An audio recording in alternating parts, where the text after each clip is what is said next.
और पूरे देश का विकास करते हुए भारत को 2047 तक विकसित देशों के श्रेणी में ले आना, यही मेरे हैं।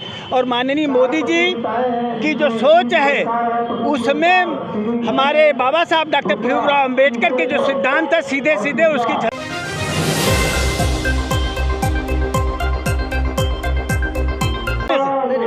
5 राज्यों का चुनाव हुआ था तो 3 राज्यों में आपकी बहुमत आई है, इस पर क्या कहना चाहेंगे आप?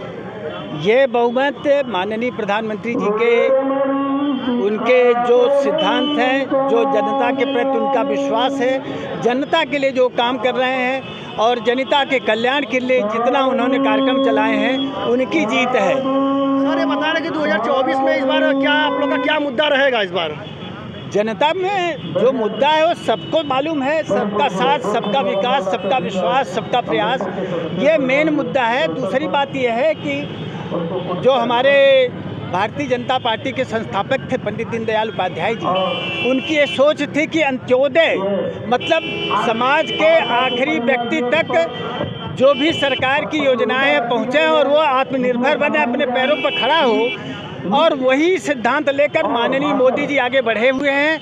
और माननीय मोदी जी की जो सोच है उसमें हमारे बाबा साहब डॉक्टर भीमराव अंबेडकर के जो सिद्धांत है सीधे सीधे उसकी झलक उसमें दिखाई पड़ती है। अभी अखिलेश यादव का वाराणसी दौरा था तो उन्होंने कहा है कि इस बार जो है कि भाजपा सरकार का जो मुद्दा है वो राम मंदिर मुद्दा था, लेकिन हमारा मुद्दा बेरोजगारी और महंगाई होगा।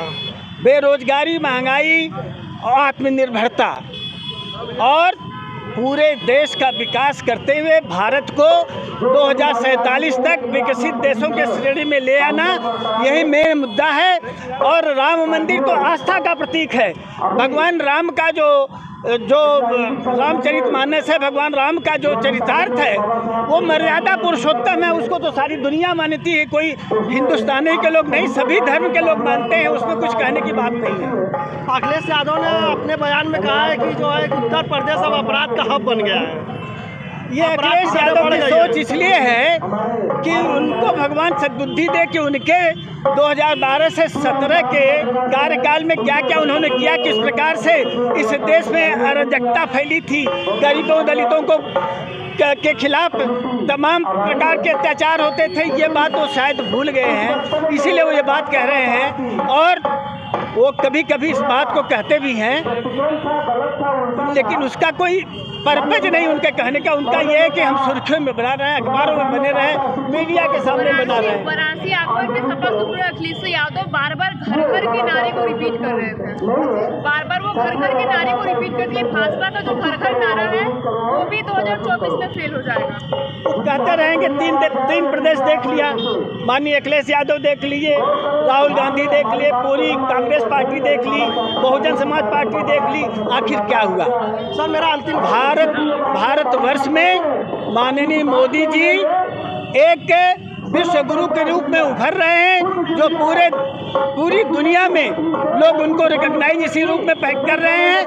और उनका जो सिद्धांत है, उनका जो दर्शन है वो बाबा साहब के दर्शन पर आधारित है, उनके सिद्धांतों पर आधारित है, लिहाजा दुनिया में उनको कोई पछाड़ नहीं सकता। ओम प्रकाश राजभर का कयास लगा रहे मंत्री बनेंगे, आप क्या चाहते हैं मंत्री बनेंगे? क्या लगता है मंत्री बन जाएंगे इस सरकार में? वो हमारा उच्च स्तरीय जो हमारा वो है नेतृत्व है वही सब तय करता है। हम लोग तो बहुत छोटे कार्यकर्ता है, हम लोग इस पर कोई चर्चा नहीं कर सकते। आपके संसदीय क्षेत्र के आते हैं, आप यहीं लगातार उनका दौरा होता रहता है भाजपा के पक्ष में, जो कि वो यहीं के रहने वाले हैं, पिंडरा के रहने वाले हैं, तो क्यों नहीं दौरा करेंगे? वो अपने घर तो सभी जाते हैं।